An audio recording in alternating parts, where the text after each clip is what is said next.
Good evening, everyone. Welcome to class number 28 of Advanced Course in Drones for Development. Today is the last open day of the season, and we will be talking about a few things today. And we also have Mr. Dilip Kumar, who is one of your classmates, but you did not know about him because we did not talk about him so much. And he is a very silent person himself, and he doesn't much ask many questions or introduce himself in the group. But let me introduce you. He's the director of Airports Authority of India, and he's responsible for making regulations for drones in India. And today he will be telling us about the challenges which government faces when they are trying to make these regulations, what goes on in their minds, why they make them a little strict, a little loose, everything else, and how we as a community stop acting like little kids trying to demand toys, expensive toys, and understand that there are a lot of aspects for regulation. And as a government, as the parental body in the country, they have a lot to think about. So today we'll hear from Mr. Dilip, and if time permits, me and Amit have something to show you. So Dilip sir, over to you. Thank you, Ruji. Good evening, all. Again, it's nice to come out of the shades and then talk to you. Actually, I have little corrections to make. What Dr. Ji said. I am actually a joint general manager working in Airspace Management Directorate of AAI, that is Airports Authority of India. And AAI is an organization which actually manages around 130 airports in India. We own, operate these airports. And then we also provide air navigation services, what you probably know as air traffic control in the entire Indian airspace and even the oceanic airspace beyond that. So I am basically from the air traffic management cadre. And now I do airspace management, which means that I create the airspace structures and I decide, rather not decide, I actually draw routes and probably create airspaces for the manned aircraft or the normal aircraft to fly around so that they fly safely and then expeditiously as well. So as part of my work, I was asked to handle the drone aspects. So since 2014, for the last 6, 7 years, I've been handling the drones. Since actually we as a country, India as a country, started addressing the drone issues, which we call as disruptive technology, which you don't really like the term. I know that even I don't like the term because of the immense benefit we can reap out of the drone technology. But for the existing manned aircraft operators, we probably call them as disruptive technology. So it's a big challenge to handle that. So Dr. Ruji asked me to talk about how the government makes policies and how can we make sort of user friendly, stakeholder friendly regulations. A small disclaimer, I am not the guy, or I don't even belong to the organization which makes regulations in India. The safety regulator, aviation safety regulator is DGCA, the Director General of Civil Aviation. And then like you guys, we also from AA also are required to implement the regulations made by DGCA. But I'm little sort of interactive with DGCA because I'm considered to be one of their experts in ATM. So I normally interact with DGCA in making these regulations. So since 2014, since the first civil aviation requirement came into existence, I was in the panel for drafting that. So I'm going to use this presentation, which I'm not going to run throughout because it actually will take more than 90 minutes to complete. So I just pick and choose some slides and try to sort of be more interactive in the sense like I would like you to please ask questions on these issues and I'd rather answer it. I will start with some few basic sort of information about how the regulations were made. And please pardon me, the international audience, for being slightly India specific. But again, you can always ask questions of how to probably extrapolate or what the other, countries are doing, which if I know, I can certainly enlighten you. So let's start. I'm sure that you all are aware of these three, differentiations of unmanned aircraft. And I just forgot to tell you, which you all probably know, that International Civil Aviation Organization is a UN specialized body, which manages and regulates the international civil aviation. So even for drones, we have some regulations. We are starting to get some regulations. from the ICAO. Regulations is slightly a strange word because ICAO can't really regulate any country from regulate any aspects of any operation in a particular country. They can actually issue sort of standards and recommended practices, which as a signatory state to ICAO is obliged to follow. And if they are not able to follow, they should actually publish the differences. So there is the document, ICAO document, the number is 119, which talks about remotely piloted aircraft. So in that document, they have differentiated between remotely piloted aircraft, model aircraft, and autonomous aircraft. So we all know model aircraft. Model aircraft is something which we use basically for recreation. Remotely piloted aircraft means what you actually see now, which can be piloted from a remote pilot station or a GCS. And autonomous aircraft is something which flies autonomously. So these areas are overlapping. Remotely piloted aircraft can be a model aircraft. Even autonomous can be a RPA, etc., etc.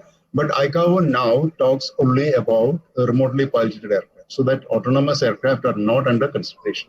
And that too, ICAO is really concerned about international, remotely piloted aircraft operations, like an aircraft taking off from Delhi and going to probably Dubai, unmanned, carrying cargo or passengers, etc. So their ultimate aim is that, and then integrating these unmanned aircraft operations into the normal national airspace where manned aircraft fly. So probably in future, maybe in near future, you can probably expect a Boeing 737 approaching to land in Delhi, followed by a Predator or something like that, or maybe a Heron, or probably one of your startup companies' aircraft, or even air taxis, flying taxis carrying passengers, totally unmanned. So that actually is the future. So as far as the Indian regulations are concerned, in 2014, we had this public notice issued by DGCA, which said that, all drone operations are banned. So that is the first form of regulations we had in India. Before that, actually, nobody talked about drones except the military guys.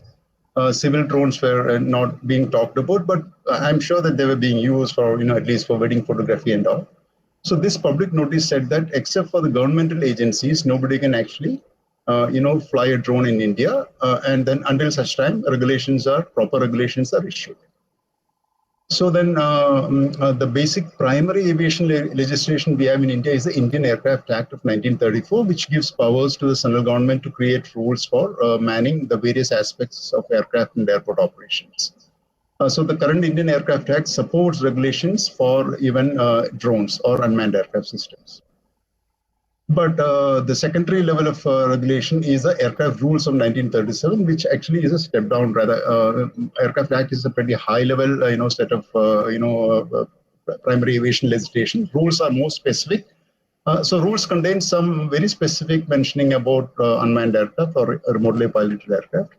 And a new rule, 15 alpha, was inserted, which actually talks about certain aspects of registration and registration of, remotely piloted aircraft and the remotely piloted aircraft operators. Then came the CAR, the Civil Aviation Requirements, which was published by the DGCA India. The series is Section 3 Air Transport Series X Part 1, or the pet name is CAR 1.0. Because we expect future versions to come, and we'll call them as CAR 2.0, etc., etc. So this actually contains the detailed procedures of how you can fly a remotely piloted aircraft. Please mind that it's actually for remotely piloted aircraft, and it doesn't talk about autonomous aircraft, etc. So basically, we can assume that you can fly only RPAs, which means that you need to control the aircraft at all times, and it's basically VLOS, visual line of sight operations, which means again you need to have you or even the remote observer, who is another person who assists you as a pilot in sighting the aircraft and keeping it in sight. So you should always keep the aircraft in visual line of sight. Then every country has a publication known as Aeronautical Information Publication, or AIP, which actually publishes a series of procedures for all stakeholders to it. It actually has almost an equal status as a CAR. So this is actually published by Airports Authority of India, and this particular section was published by my section. which actually just sort of supplements the procedures given in the car. So which actually talks about something extra, how you really need to approach the ATC for getting approvals, where you can conduct the test flights, and what is the procedure to conduct test flights, and how to file a flight plan for flying a drone, etc., etc. Then we have an important document, DGCA RPAS guidance manual, which, among other things, which actually is a very sort of helpful document in interpreting the car. But the most important section, I think, is Chapter 6, which contains the technical guidance or technical standards for no permission, no takeoff, NPNT, which actually yesterday, I think 2 days back, Ruji Madam was talking about. And we are really puzzled about what NPNT is. Actually, the whole world is puzzled, but slowly I think we are coming to terms with NPNT, which actually is a pretty good way of, digitally enforcing the set of regulations.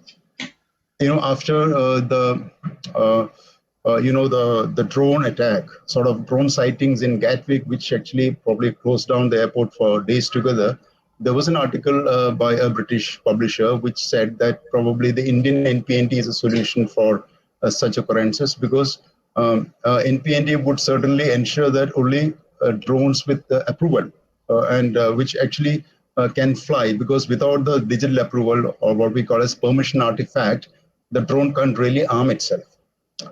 So it's a combination of an encrypted permission coupled with geofencing.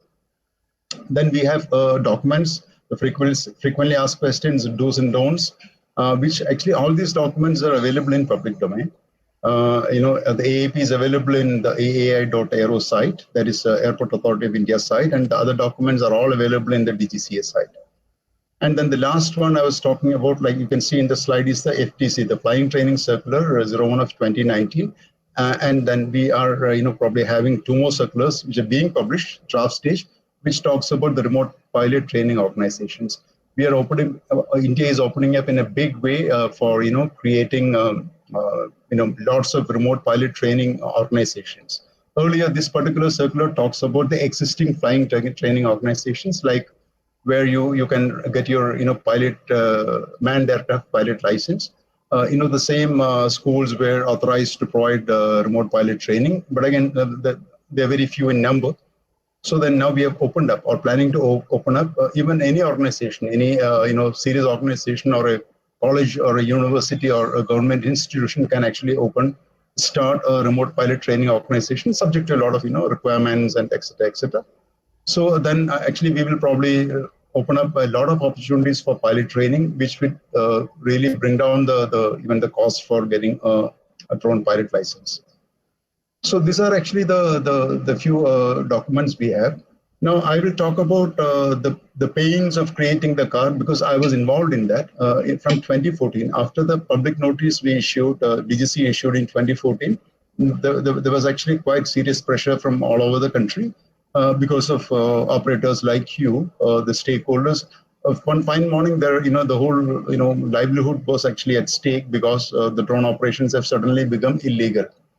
So what happened? There was a lot of pressure right from the highest office in the country. So we started a working group at DGCA, chaired by the DG himself, Mr. Bulla. Dr. Bulla was actually the DGC at that time. A wonderful. I'm sorry, Satyavati Madam, actually, who was before Bulla, was actually took initiative in this, and she's such a wonderful person. A very a true leader. So she assembled a lot of guys, and she assembled a set of stakeholders. Now, creation of policy is painful, especially because if you see the main stakeholders in that, the first stakeholder obviously is the DGCA themselves, in the sense like, they are the safety regulators. So the role of any regulator is not to regulate the operations, but to enable the regulations. I always, this is my pet quote, because we have a variation in perspective here, because if the DGCA guys think that they're here to control the drone operations, controlling means the safest way to control is to not allow them to fly. But again, that is not the intent. Actually, the intent of the DGCA is to enable flying of drones, but in a safe and secure manner. And then we have security regulator. The aviation security regulator, as far as India is concerned, is Bureau of Civil Aviation Security, BCAS, which again reports to the Ministry of Civil Aviation. So we have 2 regulators here, main regulators.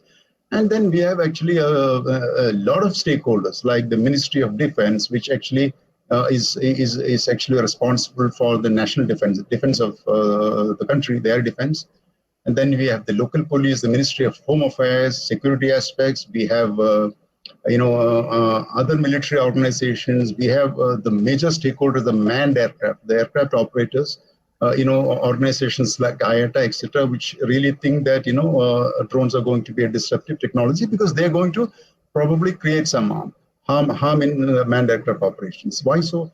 Because drones are not regulated properly. If you see the type of the drones available, you can have drones, which can fit into your palm and to a very big military drone. So you can really classify them in a single room and then say that, we can design the safety standards. So what ICAO has done very safely, they told that if you want to operate a drone in the airspace where manned aircraft are flying, then you need to follow the same standards as the manned aircraft are, following. That means, that manned aviation is more than 100 years old, and it has developed gradually. The technical standards, the airworthiness standards, the personnel involved, like human standards, like the pilot licensing, aircraft maintenance engineering, etc. So they expect the drones. Please pardon me in using the word drones because that's actually pretty easy to use. But it's a sin to use the word in the area I work because normally we use either unmanned aircraft systems or remotely piloted aircraft, etc. It's actually, I believe it's a little tongue twisting. So drones is pretty comfortable for me. But when I use drone, it means actually the serious business of RPA or UAS. So if you really need to control the drones, it's going to be a tough job because you can assemble drones in your sort of in a workshop table, but you can't really assemble an aircraft in your backyard. Some people do, but again, it's a painful affair. So the ease with which you can create a flying machine is actually it's pretty simple in the case of drones. So it's more difficult to regulate them. So, and moreover, every regulator in every country, whether it is FAA or EASA or Indian DGCA, they always start with, comparing drone operations with the manned aircraft operations because as per the definition of aircraft by ICAO, they are the same. A drone is actually an aircraft. So they start by drawing parallels and which actually, in my opinion, is not really a good way to go about it because if you apply the same standards and requirements of a manned aircraft to a drone, it's going to be a non-starter. But anyway, we started in 2014. There were a lot of discussions, stakeholder meetings, umpteen number of stakeholder meetings. And then, the problem was that, it was the lack of, sort of acceptance of drones as a different, group of flying machines altogether. They were always, trying to say that, look, for manned aircraft, the set of rules is like this. So for unmanned also, it should be like this. Starting from remote pilot license to airworthiness standards, standards, importing of components, sort of making drones. I'm sure that, importing is a big problem in any country because in India, it was actually categorized as a defense equipment, drones. Until recently, I believe. I think it has been changed. I'm not too sure about it. But those were actually the stumbling blocks, the hindrances in getting drones accepted in the civil society. So it went on, first we thought of, publishing it as an air transport circular, which actually wouldn't qualify as a primary or a secondary aviation legislation. It was just sort of an advisory thing. Then things changed and then the new secretary took over and then secretary told that, no, actually it's going to be a very painful affair to convert the transport circular into a car later. So let's actually do a car at least. Forget about, even, changing the rules, which we would do later. Actually, we are doing it now. So we started working on converted that into a car and then a lot of discussions. It took 4 years, a painful 4 years to bring out the car. And as you know, during these 4 years, all of you who are actually trying to operate drones were actually doing illegal stuff. And we, as a country, we actually didn't want to do that. But again, we were forced to do it because we attempted to create regulations, but it was actually a very painful process in getting enabling regulations, more so because of the feeling that it's disruptive. And if you ask me, especially the security agencies, they will certainly, tell that it's really disruptive. You can do a lot of harm using drones. You can, activities like, terrorists use it in the way ISIS uses it in Syria and then swarming, etc. A lot of stories we hear about using drones, the assassination attempts in Venezuela, etc., etc. So then we can actually use drones for a lot of disruptive, activities. That's probably the reason why security agencies across the world, started thinking about, sort of taking a very cautious step in approving drone regulations, which still continues. Even to the extent that, I am a part of the team which develops the Digital Sky platform, which actually the Indian version of the UTM, Unmanned Aircraft System Traffic Management. So, when small things like, displaying a map in Digital Sky, etc., are also being viewed very seriously by the security agencies. And we need to get clearance from all the security agencies for every step. So I'm sure that the same procedure is being followed across the world, because we are all concerned about the national security. That's it regarding the regulations. So we have published the car, and now what India is doing is we are creating a comprehensive set of rules. We are amending the aircraft rules, rather adding a new set of rules, which is called the UAS rules, Unmanned Aircraft System rules of 2020, which is already published for comments, public comments, I think a month back. We are supposed to give the comments, if any. Anybody can give the comments by the end of this month or early next month. So once we get the comments, we again, sort of examine that, and whatever is possible to be, adopted, we will take that and then put up for approval. It goes to all ministries, etc. It's a long process, but once the rules come out, then it becomes a set of rules, which actually is directly, issued by the government itself.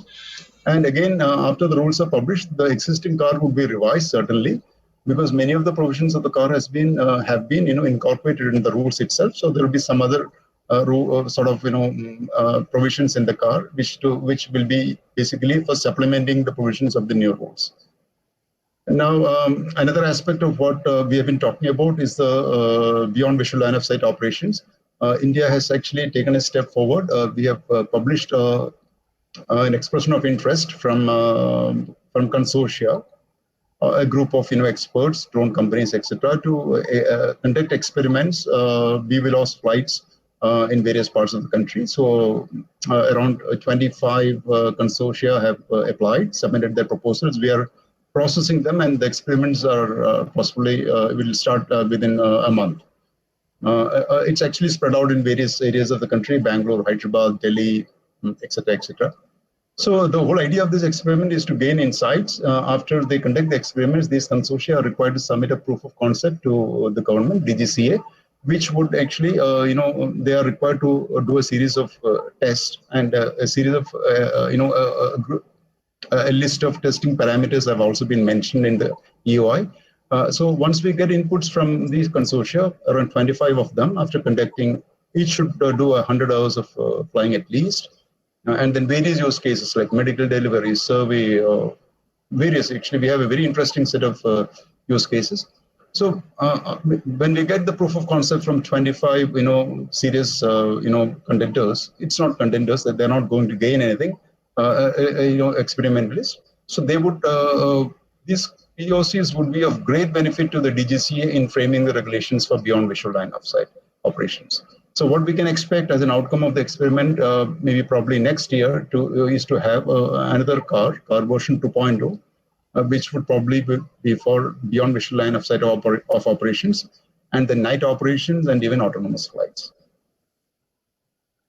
So that is it from my side. So we can open for questions.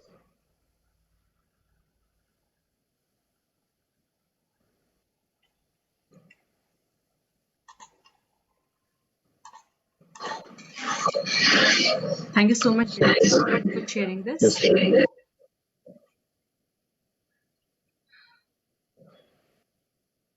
So, class, do we have questions about the regulations and how they're made and why they're important and what are the challenges and what we expect from the regulations? Maybe you can even share that with Dilip, sir. Yes, ma'am. Actually, you can ask questions. Even you can talk directly and then ask questions of on anything regarding airspace management, controlled airspace. Otherwise, there are a lot of terms in the car which actually probably some of you at least might find it a little difficult to understand. You can ask your questions anything about regulations, the implementation part, or the the operations, flying, flight planning, digital sky, no issue. Okay. So Bhagwati sir is asking, when do you expect drones being permitted for commercial purposes like cargo delivery? Prasadji, actually, it is really, if you see the car, nothing stops you from using a drone for delivery. But there are certain, sort of, you should understand that the car 1.2 is the first set of regulations. So the DGCA was a little cautious in publishing that. So if you see the payload, carrying of payload aspects, the car doesn't, prevent the drones from carrying the payload. Payload, as you know, even a camera is a payload, or if you carry a package, it's a payload. So you can actually carry the payload, but it doesn't allow you to carry anything harmful. You can't carry a hazardous chemical or a human being or an organ or anything like that. You can really do that through an exemption route. The car doesn't directly allow you to do that, but you can always ask for permission and then get it done. So the exemption route is what we expect now. And for that matter, the new rules also say that you need to get approvals from DGCA for carrying of payloads. And then dropping of substance actually is not allowed. You can't drop it. Again, if you get an exemption, you can always drop it, like what Zipline does and many other drone delivery companies do. You can probably land and then ask somebody to get the cargo out and then probably reload it. Dropping probably is not allowed. But the notion that carriage of payload is not approved is wrong, actually. Okay, so yeah, it's not properly understood about it. We all think that you can't use drones for carrying anything. That's the notion, I think. That is wrong. Actually, it is a myth. It's actually wrong. You can carry, provided you need the right approvals. Like nobody stops you from flying a camera drone. But again, there are conditions like if you're going to take a footage and record it, you need to get approval from the Ministry of Defense, like any other manned aircraft activity. Any photography or survey, you all know because you probably are doing this work, requires approval from the Ministry of Defense. But now things have is actually very sort of fast and simple. Even MOD accepts applications over the internet, in the sense like they have their site allows you to submit an application for permission for aerial photography online. Oh, okay. And what about exemptions? How do we apply for them? DGCA, because the car is issued by DGCA, so the exemption should be given by DGCA. I was talking about a particular rule, Rule 15 Alpha, which actually, if you don't have a unique identification number, UAOP, which actually is required for NPNT drones, you need to apply for exemption from Rule 15 Alpha. This exemption is issued by the ministry. To be actually frank, it goes right up to the minister and comes back. So for exemption from 15 Alpha, you need to apply to the ministry. There is a separate form for that. For exemptions from the provisions of the car, you need to apply to the DGCA. Got it. Mayank is asking, will CAR 2.0 and these experiments you mentioned also support payload dropping use cases, or is the focus on autonomy and BVLOS? No, Mayank, it should actually support payload dropping. May not simple, gravity dropping. I'm sorry, maybe tethers or something, but it should really allow, because I'm a big fan of zipline. We all are. It's such a beautiful concept. So zipline drops it with a small parachute. So I think there is no harm if it is in a controlled condition. And they fly pretty accurately. They map their landing and takeoff areas. Takeoff area is actually it's a small sort of port itself. The landing areas are mapped very, very, very accurately, and their drop accuracy is pretty good. So, and then they have experience of flying thousands of missions. So such things should be allowed. So it's not that anybody can be allowed to drop a cargo. It could really affect public safety. But operators who can prove themselves through a safety case should be allowed. That's my stand on this. Right. I think the apprehension was about the accuracy. If you can prove your accuracy and safety, you should be allowed. Absolutely, ma'am. Actually, if you're not able to drop it with 10 meters of 5 meters accuracy, then it could actually land in somebody else's property. Yeah. So that should not be allowed. Right. Annie is asking, without an anti-drone defense system, how the regulations will help prevent rogue activities like smuggling weapons, like what happened last week? Absolutely, Annie, you said it. Actually, I was not talking about that. Parallelly, while developing the car for enabling drone operations, we were parallelly working on counter drone systems. So actually, it was being taken up by the Bureau of Civil Aviation Security, the Ministry of Defense, and the Ministry of Home Affairs separately. So they all have SOPs for handling counter drone systems. We did a lot of experiments. I was a part of the experiments even. We did the experiments of counter drone systems. We invited vendors from across the world. Like we had Israelis coming over, and then some Americans even. I think some companies, I think Indian companies partnering with American firms, they came and displayed their counter drone systems. We went to airports like Allahabad. We went to defense airports to check whether it affects any of our existing navigational systems and air traffic management systems. So we did a lot of work, and based on the work, the Bureau of Civil Aviation Security has issued an advisory circular for deployment of counter drone systems at airports. So I was involved in the work for counter drone system installations at airports. But again, as Annie said, it could really be a concern for every other installation. Like, for example, all these, important installations like oil refineries, nuclear power plants, and other, residences of VIPs, etc., are all under threat from drones. So it has to be, sort of, a phenomena which has to be extended to many other facilities. And the only problem now I feel is that it's pretty expensive. And I even came across a company which offered, counter drone systems as a service rather than setting up an infra. Rather, they will cover the entire city, a town, with their systems, sensors placed all around, and they'll provide service. It's like some sort of a telephone service. They will provide service for if your facility falls within that area, you can actually probably take this service. And it involves, various stages like, detection of an intruder, then identification of the intruder, whether it is a friend or a foe. Then the third part, the most important part, is neutralization. It could be hard kill, soft kill. There are many methods of doing it. You can even shoot it down. Other issues like collateral damage issues, etc., should be taken care of. So we came across this term in the discussions after the attack, drone forensics.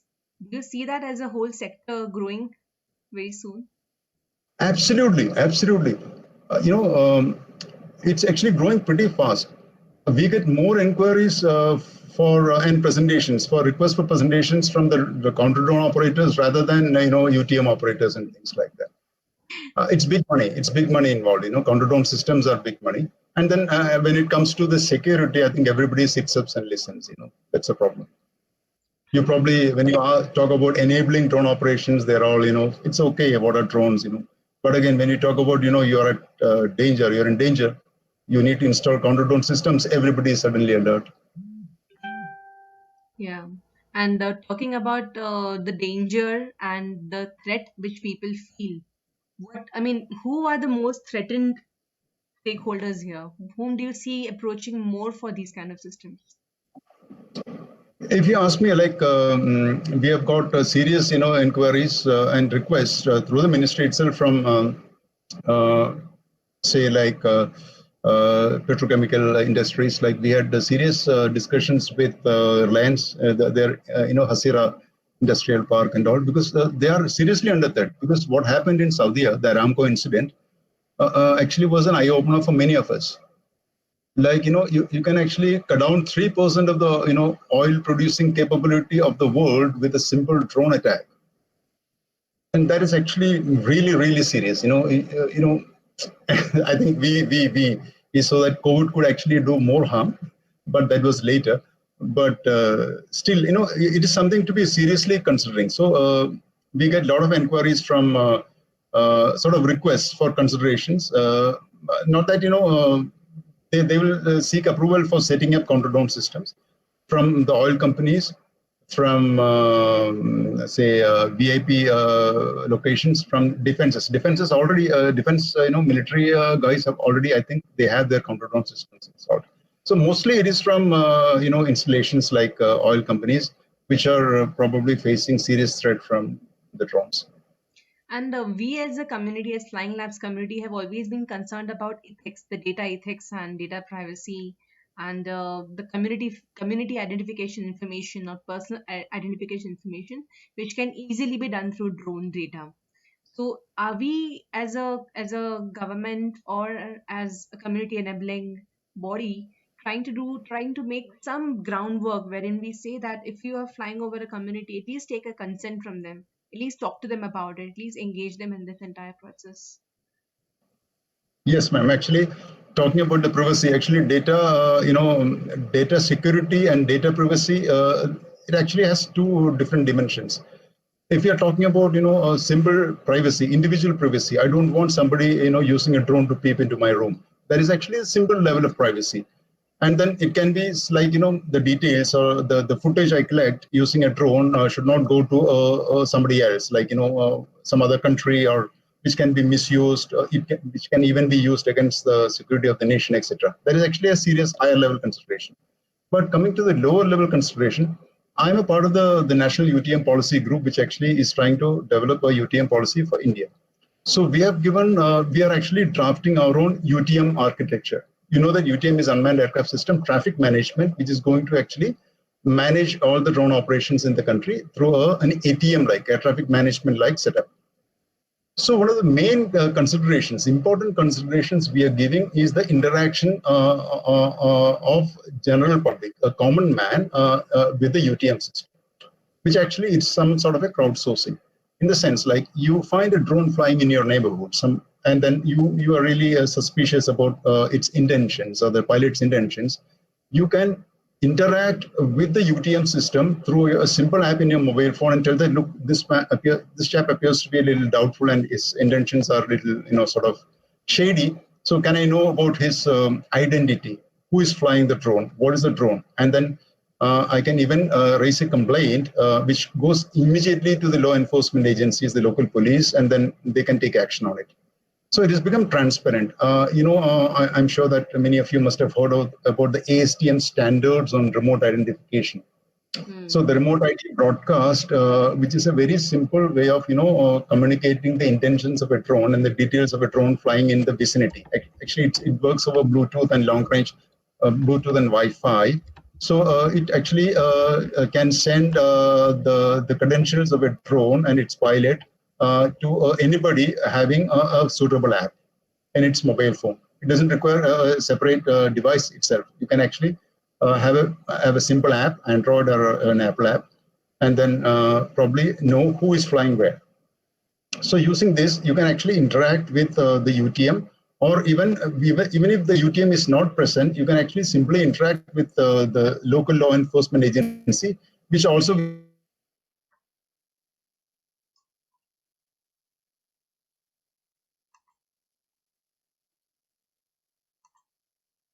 to identify people who do not form a part of the regulations, who would always try to fly outside the regulations, like the rogue ones Anya was talking about. You can't really help them. You probably will have to actually deal with them at a little serious level. Okay. Um, Radhika is asking, do we get registration number and number plate on drones like on cars and bikes? Yes, Radhika, actually, you get a number. The number I was talking about, the unique identification number. So, what you have to do is that you need to get an NPNT certified drone to fly in India. If it is actually a micro drone or above. For nano, you don't require. But if you want to fly a nano in controlled airspace, that means near airports, etc., or above 50 feet above ground level, you need to get the NPNT version. So if you get an NPNT compliant drone, then you have to register, through the Digital Sky platform. Digital Sky platform, that is actually the Indian UTM. We are running a beta version now. It's going to be a full-fledged version from August or September. So you can actually register your drone and get a unique identification number and the unmanned aircraft operator permit. So that actually the UIN is your registration number, and you are required to actually engrave your number on a fire resistant plate and attach it to the drone. Okay. So many countries have two levels of pilot training. One is a basic level so that you can fly in uncontrolled airspace, and you have a second expert level where you can fly in the controlled airspace or even over the crowd, something like that. So are we planning to have this distinction even in India? Yes, we do have. At this moment, we do not require a pilot license. I really want to stress this point because there are many companies which say that we give training for pilot license, etc. We do not require a pilot license to fly any types of any class of drones in India at this moment. Car 1.0, the present car doesn't speak about pilot license, but it speaks about the remote pilot training requirements. For flying drones, I think except nano and micro, anything above that, you require a remote pilot training from an approved, DGC approved flying training organization. That actually is a major hindrance because now we have very few flying training organizations, which is actually being addressed by allowing growth of remote pilot training organization by the new circulars. So once we get that, we can actually get remote pilot training done from any of these approved training organization, and that is a requirement. But in CAR 2.0, and then I believe, I'm not sure about it, in the new UAS rules, we have provisions for remote pilot license. If you talk about ICAO, ICAO has an annex known as Annex 1, which talks about personal licensing, which talks about many other things like licensing of pilots, normal manned pilots, air traffic controllers, etc. So they have included a clause for licensing of remote pilots as well. That will actually be applicable from November 2022. But ICAO talks more about international operators. I was talking about international RPAS movements, etc. But when it comes to the implementation in states, they will apply it to the domestic operators as well. So what we expect before 2022, I believe the DGC would certainly sort of publish very clear regulations on how to obtain a remote pilot license and which all categories of drones are required to have license, etc. Now, what they have done in the US rules, they have told that a remote pilot license should be and only persons. They've actually given the basic qualifications. The person should have passed 10 standard, and then should be of an age between 18 years and 65 or something like that. So they have not really given the details, I believe. I'm not really sure because it's available in the public domain. You can actually go through that. But remote pilot licensing is not, prevalent in India as on date, but it would come pretty soon. Rohit is asking, could you highlight some aspects of the regulations that deal with decentralization power with respect to submission of approvals or any other regulatory aspects? Yes, Rohit, actually a wonderful question. That is exactly what the Digital Sky platform is supposed to do. The Digital Sky platform is going to be a single window, clearance for all sorts of aspects of drone flying. Say you have an NPNT drone. The only thing you need to actually ensure is to get an NPNT, no permission, no takeoff compliant drone, and then you register yourself, your drone as you get an UIN. You also have to register yourself as a drone operator. As a drone operator, you get a UAOP, operator's permit, and you can have multiple drones under you. So you can have one UAOP and maybe 20 UANs. You can be an actual operator. And then once you get this, you can submit your flight plans through the Digital Sky platform. You can plan your sorties, you get your approvals. Once you plan your sorties, you submit your flight plan. Then the platform checks whether it is flying, flight plan is approvable or not. Whether it is going to fly in a green zone. Green zone means you don't require any approvals.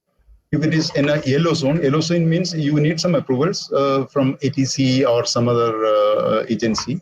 And if it's a red zone, then you're not allowed to fly. They are actually no drone zones. So the platform checks the flight plan for these three zones, and accordingly it processes. If it is actually falling in a green zone, you get the permission artifact immediately. The artifact, which actually is an XML file, which will be sent to you, or you can actually probably download it from the site and then arm the drone and then fly. It is time stamped in the sense like you can only fly during the approved times. Now, if it is in a yellow zone, let's say it's in a yellow zone, it's in actually going into the airspace near an airport, let's say Mumbai airport. So what the platform does, it will send the flight plan, push the flight plan to the dashboard of Mumbai ATC. So every ATC unit will have a dashboard or Digital Sky dashboard where your flight plan will be approved, sort of appearing and awaiting in a queue. And then Mumbai ATC, somebody will have to manually clear it because it actually they will check whether the heights are okay. It's an interim arrangement. Later we will automate that also. So once the guy approves it, the ATC guy approves it, it goes to air defense, because the national air defense is being handled by Indian Air Force. So it goes to a unit known as Air Force Military Liaison Unit. They again will check for its appropriateness and they'll approve it. The moment they approve it, it comes back to you and the permission artifact is issued. And then for other aspects like exemptions from for flying in red areas or getting a permission for aerial photography, the Digital Sky is being enabled for that. So even payments, for example, when you apply for UIN or UOP, you need to actually pay some fees. Even that is being, sort of tied up with Bharat Kosh, and Digital Sky will enable a single window process to get that done. So the only problem is that it's being developed in phases. The Digital Sky is a big project which probably will take at least 2 years for completion. It has actually 3 phases. So at the end of the 3rd phase, you probably can have a very seamless sort of approval process through the Digital Sky.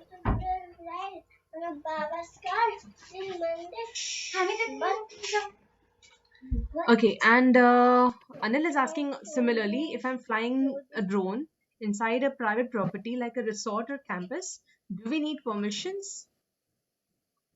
Yes, you need permission because airspace is federal property. Airspace doesn't actually, it's actually a little vagueness in that.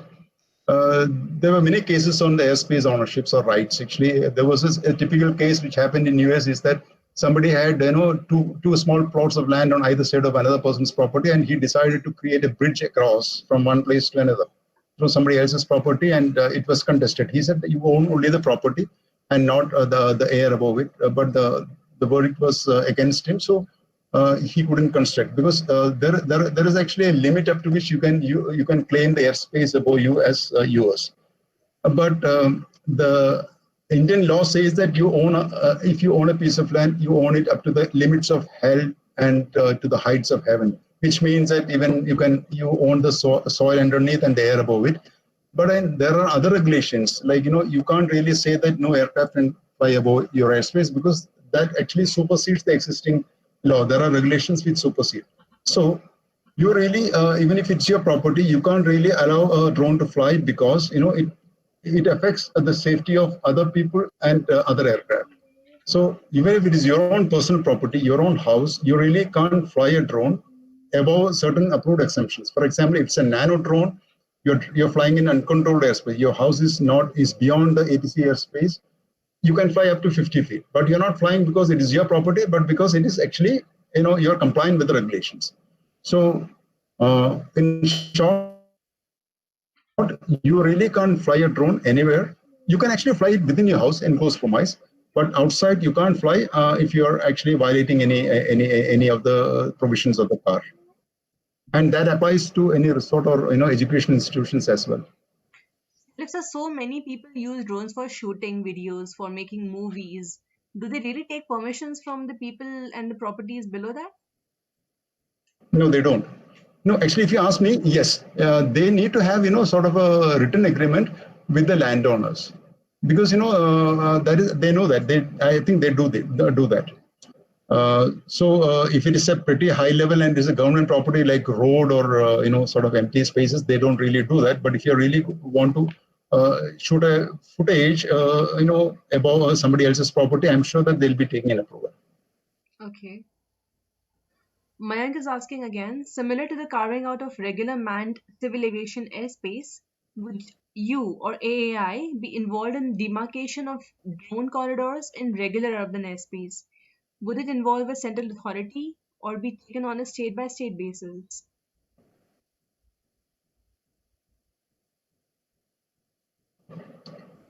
Well, actually, Mayank, it's a combination of both. It is expected to be a combination of both because, as I said, airspace is federal property. You know that all the aviation aspects are being controlled by Ministry of Civil Aviation and the state governments. I'm sorry, I'm talking about the Indian context. State governments really have little to say about that. So similarly, if you really want to create a corridor, a drone corridor or a drone port, it has to be approved by the Ministry of Civil Aviation or DGCA, and the airspace design should be in coordination or consultation with Airspace Management Directorate of AEI. Now, suppose the government decides, for that matter, for any country, the government decides to hive off a portion of the airspace to another agency, like a private agency or even a state government for providing UTM services, whereby they are given the rights to even design corridors also. Then that's a different story. They can actually use their expertise to do that. But if the airspace is being manned, again, even in those situations, also they need to consult the central government and organizations like AAI to check whether such corridors are going to be a problem for other operators. There are many other operators, even other than manned aircraft operators. There are hobby flights, there are helicopter operators, and guys like that. So that aspects need to be checked. But primarily, the design can be done by such agencies if the airspace is being leased out to them for handling. Mayank is asking again, the DARPA Autonomous Driving Challenge has had far-reaching impact on the self-driving commercial sector and lit a match. Is there a similar trend that you see from the DARPA Swarm Offset Drone Challenge? Well, actually, swarms are not being allowed. I'm sure that probably other countries as well. But even in India, we have a lot of drone racing competitions happening, mostly spearheaded by the defense, Indian Air Force. So I'm sure any experiment or any challenge would really benefit the people involved. Like simple way of putting it across, the BVLOS experiments we plan to conduct is basically for helping the government and the regulators to bring out regulations, so that actually we are trying to validate through some experiments that such regulations can be safe. So I'm sure that it will certainly bring some help. But if you ask me, as a safety guy or even a security guy like the Air Force or the police, swarms are actually a real red for us. Swarms are really good for all these displays and all, but they can actually create a security nightmare for all these guys. Bhagwati sir is asking, like airports and shipping ports, do we expect drone ports to be created for controlled point-to-point drone flights? Absolutely. The new AAS regulations, rules 2020, contains a section on drone ports, but we have defined drone ports as something similar to airports. So we expect drone ports to be called as drone ports, where sort of it's an airport-like structure where drones land and takes. It's not just for the rotary wing, for the fixed wing, which probably needs a small runway strip or something, and then other facilities like cargo holds and then maintenance ports, etc., etc. So we do have a provision in the new set of rules. Mayank is asking again, the Digital Sky Drone Ecosystem Policy Roadmap document is a very interesting read. The website also looks really cool. You mentioned a lot of documents today, including the CAR, DGCA guidelines, etc. What should be the sequence or starting point to start getting a general sense of the do's and don'ts and the upcoming developments? Yeah, actually, I've actually mentioned it in the sequence. Start with the public notice, which actually is a defined document. You probably get an idea of what was actually there in 2014. Then have a basic glance of the Aircraft Act, which gives you the various options. It's a very small document, how government can actually make rules. Then do a serious reading of Aircraft Act 1937, especially certain rules like Rule 15 Alpha, Rule 133 Alpha, etc. Then have a very serious reading of the CAR on RPAS. Then actually have a glance of other documents which I've mentioned, which have actually basically are amplifications of the provisions of the CAR itself. It is sequential, Mayank. Abhimanyu is asking. And Sorry. Yeah, one more. The DEP, the Drone Ecosystem Policy Roadmap, was again, I was involved in creating that. It was actually created by on the actually initiative of the ex-minister, Jain Sinaji. Is a wonderful person as far as drone ecosystem is concerned, very proactive. I'm sorry. That was unveiled in the aviation summit, which happened in Mumbai early last year. So it actually it gives a vision of what India wants to be, say after say 5 years or 10 years, as far as drones are concerned. So it's more of a vision document, and we are trying to align our work towards creating the policy and implementation based on that document. There it speaks about BVLOS, night operations, autonomous drone ports, drone corridors, insurance, privacy issues, etc. Great. Abhimanyu is asking if I have a UIN for my drone and I fly it in the outskirts of my city away from any airport in open ground. Is it legal to fly without any police permission? No, you are not. Actually, first, away from the airport is a very vague concept. You probably, I'm sorry to say that, but the yellow airspaces, that means the ATC airspace, or what we call as controlled airspaces, they are pretty huge airspaces. Say, if you say they're at least 10 nautical miles, that is around 20 kilometers from the airport. So within 20 kilometers of the airport of any city, which means that almost, all serious portions of the city, I'm talking about the Indian context, or serious portions of the city are, covered under the ATC airspace. So if you live in a city within, say, around 20, and in some places it's much beyond that. You won't believe it. Sometimes it goes up to 50 kilometers even. So then you really can't fly a drone without ATC permission in such airspaces, even if it is a nano drone up to 50 feet. If you're lucky enough to stay in an uncontrolled airspace, you can fly it, but again, police permission is required. So that's why I said you please have a actually serious reading through the car. Car is very clear on those aspects.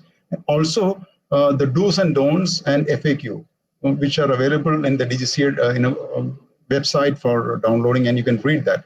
That actually gives you a pretty good idea of what you can do.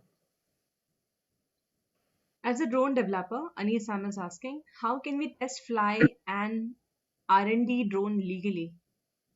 Okay. If you see the car, I think Annexure 12, I believe, gives a list of test sites, around 12 sites in various parts of the country. But although it is given, it is not really easy to fly there because many of them are in, Indian Air Force restricted areas, and many are near airports. So I would recommend you to go through the Aeronautical Information Publication ENR 1.14, which gives you amplification of the procedures for flying a drone for test purposes.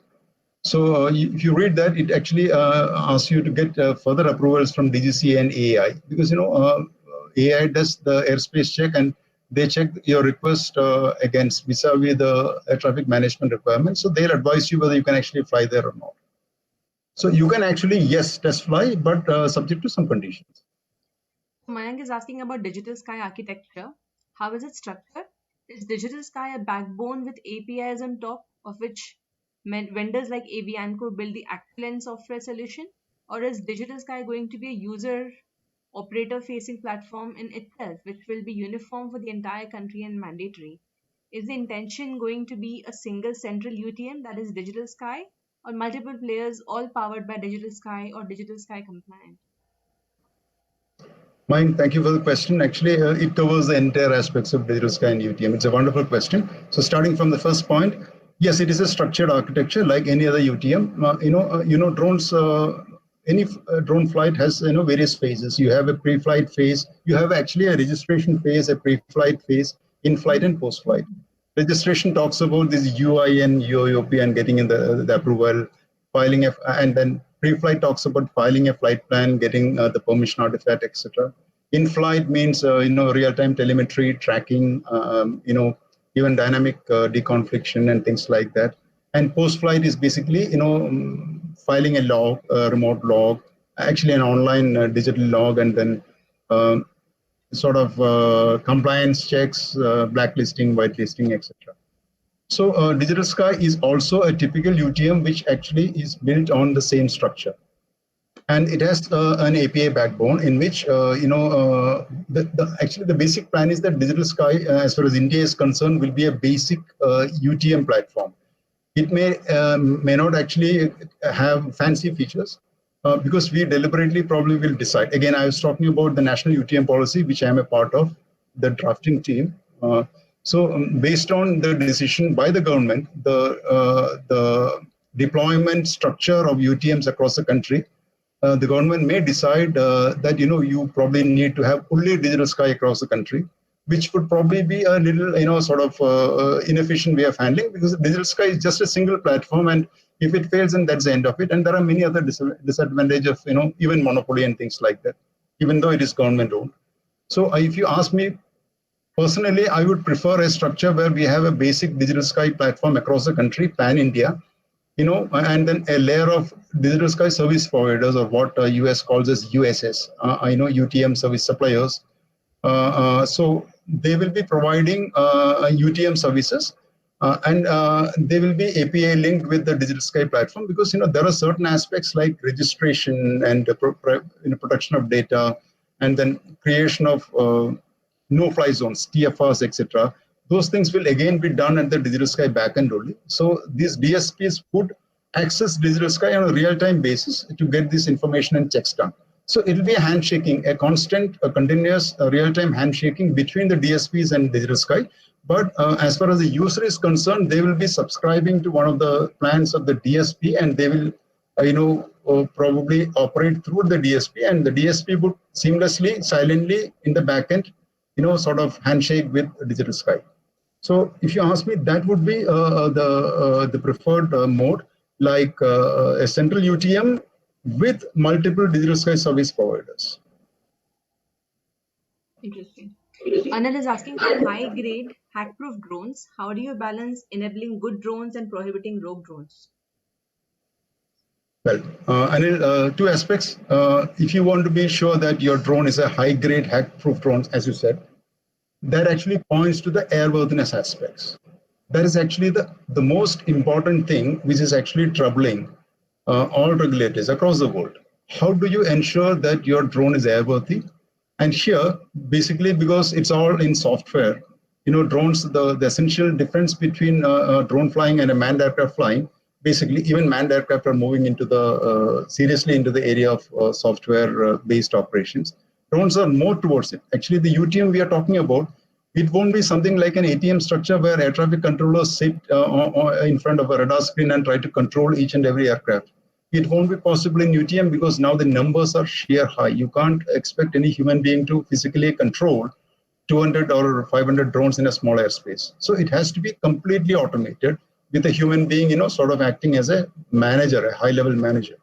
So it's all going to be software. So then, as far as airworthiness of drones is concerned, the hack-proof aspect is an important thing. So we need to have regulators publish, regulations for airworthiness, for system security, data privacy, again, the hack-proof aspect, etc. So once it is proven, and suppose we qualify a particular drone as a hack-proof drone, then probably we can have, sort of we can actually extend liberal regulations, in the sense we can actually have a step down on the regulatory aspects to such drones. Like we have a concept in manned aviation, best equipped, best served. If you have more equipments on board, then you probably will be given higher privileges.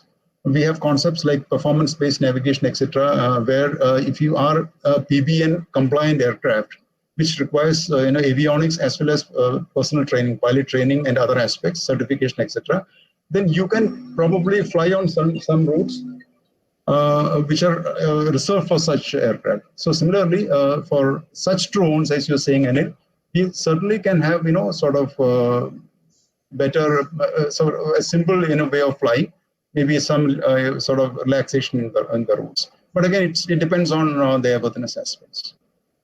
He's again asking, can you explain about anti-drone measures? What happens when a drone enters no-fly zone? Okay, so we have sensors placed all around. There are multiple sensors. We have radars. Radars means it's not a simple radar like you see in ATC radar or a weather radar, which can be a primary radar, secondary radar. Those radars won't pick up the drones because of their small radar cross-section area, RCS. So you need special radars, high frequency expand radars for detecting such things. Or you can have IR or optical sensors to detect such drones from the heat signatures, etc.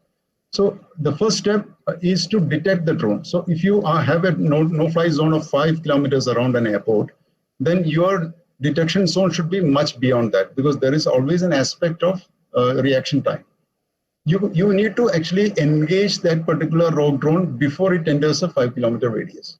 So that means you need to start your actions, much before that. So let's say that we set up a system which actually is capable of detecting drones at 10 kilometers from the airport. So we set up a perimeter like that. For that, it requires a lot of sensors, because all these expand radars, high frequency radars, have limited range. So for that, if you want to cover the entire airport airspace, then you need to set up multiple sensors across various places, and then you have a network which is connected to a central, system. So once you get a warning on a particular on your system that an intruder is entering, so it first detects an intruder. So it could be even a bird, and then once you detect something, then there's an algorithm working in the system which differentiate it from another flying object, like whether it is a bird or a drone. So fine, and then it says that, look, it's a drone. Then it has a database of all the drones in the country across the world. So it actually tries to find out which type of drone it is. So it says that, look, we have identified a DJI Phantom 4. So first is detection, second is identification. And as part of the identification, it also, this system is actually linked to all the UTM systems functioning in the area, so that it actually cross-checks whether this particular drone, which is identified by the counter-drone system, is an approved one or not. So then, so the data is shared, and it says that if it's an approved one, look, this is a particular drone which actually is an approved one. Flight plan is filed, it's approved. It actually is planning to come up to 6 kilometers and then go away. Then it's fine. That means your threat is identified, and then it is actually mitigated in the sense like it is identified as a friend. Now, if that fails, you can't identify the drone as a friend, so it is assumed as a foe. It continues its approach towards the airport. So then a human mechanism takes over. There is a decision to be made whether the drone has to be neutralized or not. So somebody says, yes, it has to be neutralized. So then how to neutralize it? There are various options available depending on the system you've implemented or installed. You can have soft kill measures or hard kill measures. Soft kill basically is simple things like GPS jamming, GPS spoofing, or even your C2 link jamming. C2 link, is the link which connects the GCS to the drone. If you jam that, then the drone is lost. Probably it will hover, or it may even go back to its home in return home mode, etc. So if that works, it's okay. And there are other measures like you can actually engage an attack drone, which actually throws a net over the drone and captures it. And then if you see that your threat is really sort of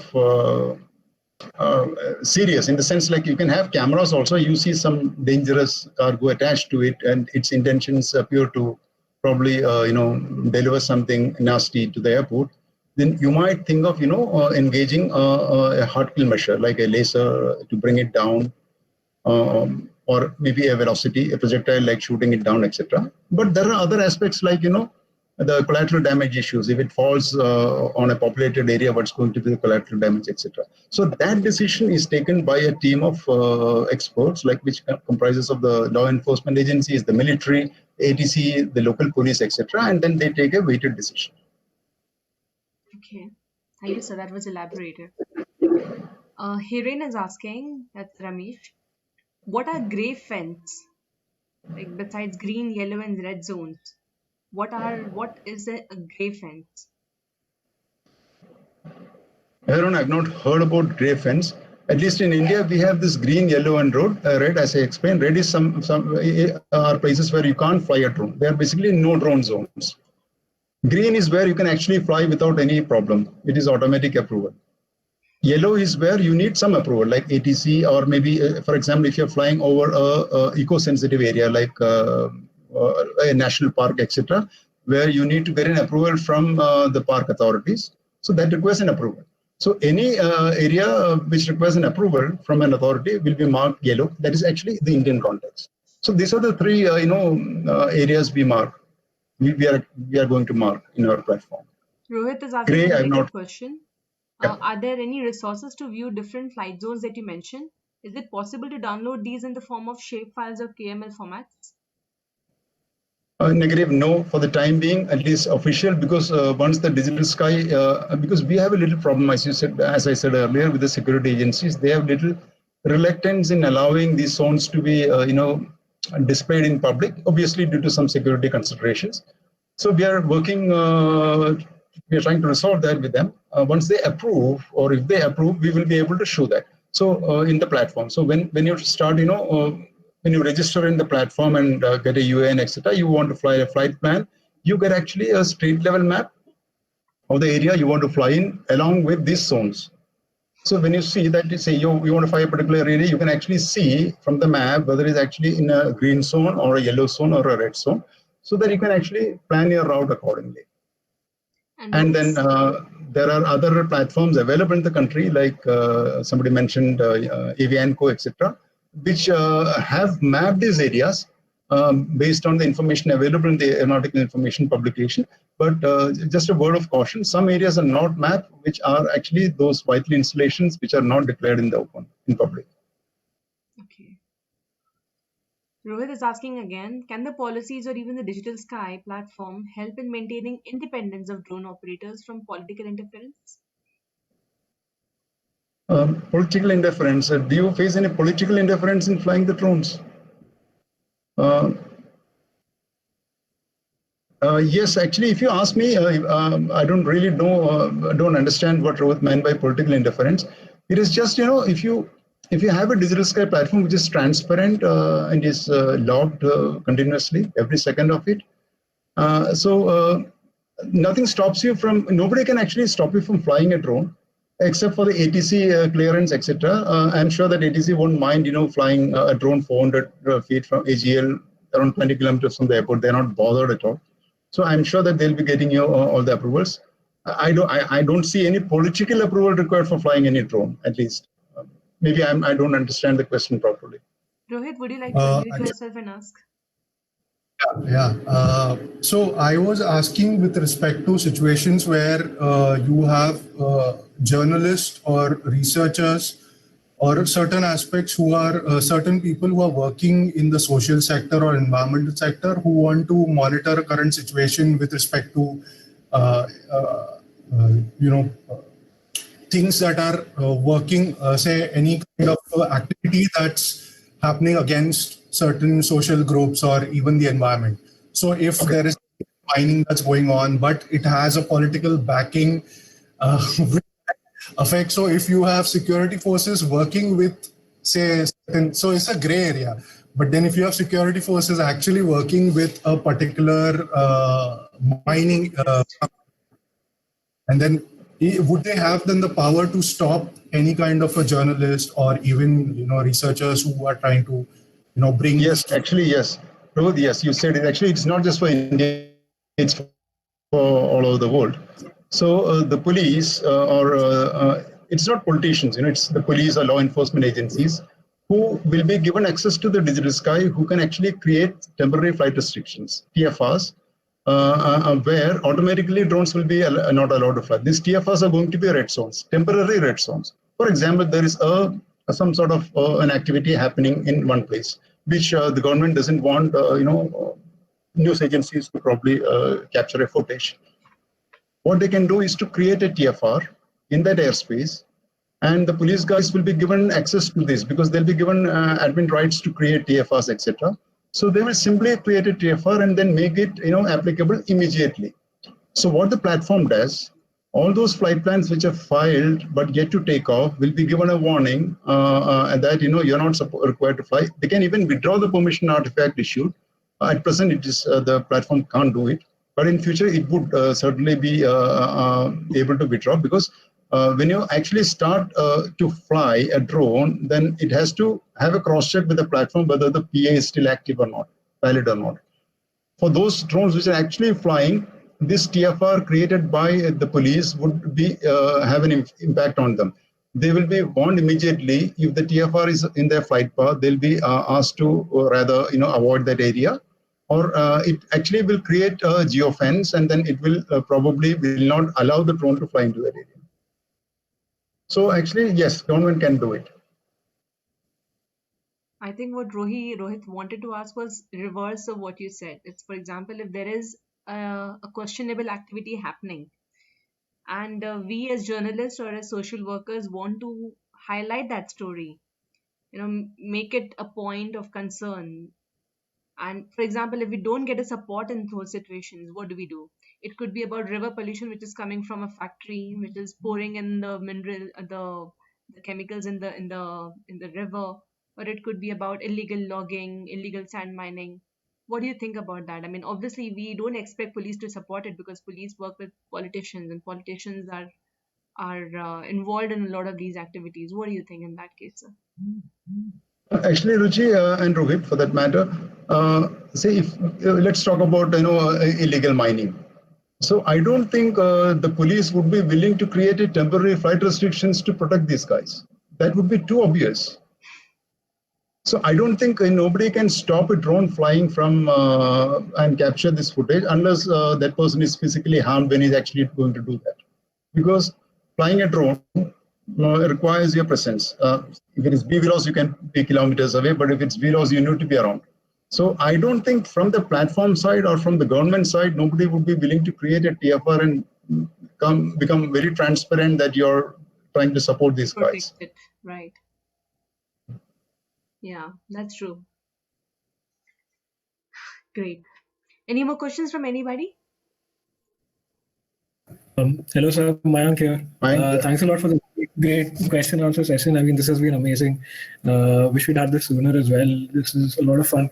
I wanted to ask, you gave me a nice idea about the overall UTM structure that you're planning with Digital Sky, but with specific features, including things such as dynamic deconfliction was one thing I was thinking about. Isn't that complex to expose it via third-party UTM providers? Considering you would have to see dynamic deconfliction with maybe other sensitive aerial activities in an area? Or do you believe that is already taken care of in the part of the initial flight plan approval? Yes, it's already taken care of because the UTM operator, actually all the things we're talking about, the Digital Sky and other DSPs and other USS are basically in the airspace where they're allowed to operate. We're not talking about the ATM airspace. Where the manned aircraft fly. ATM airspace is the airspace where the manned aircraft profile is mapped and taken care of. Controlled airspace is an airspace where the flight profiles of manned aircraft, the big aircraft, are taken care of and adequate protection is given. So once you're outside controlled airspace, the manned aircraft are not really affected. So we are considering only about the uncontrolled airspace and very small portions of controlled airspace where the manned aircraft are not really concerned with. Then you can actually act independent of the threat to manned aircraft. Now it comes to only the unmanned aircraft. Dynamic deconfliction will happen. Say, let's talk about a situation where we have multiple drone service providers, the UTM operators in the same airspace.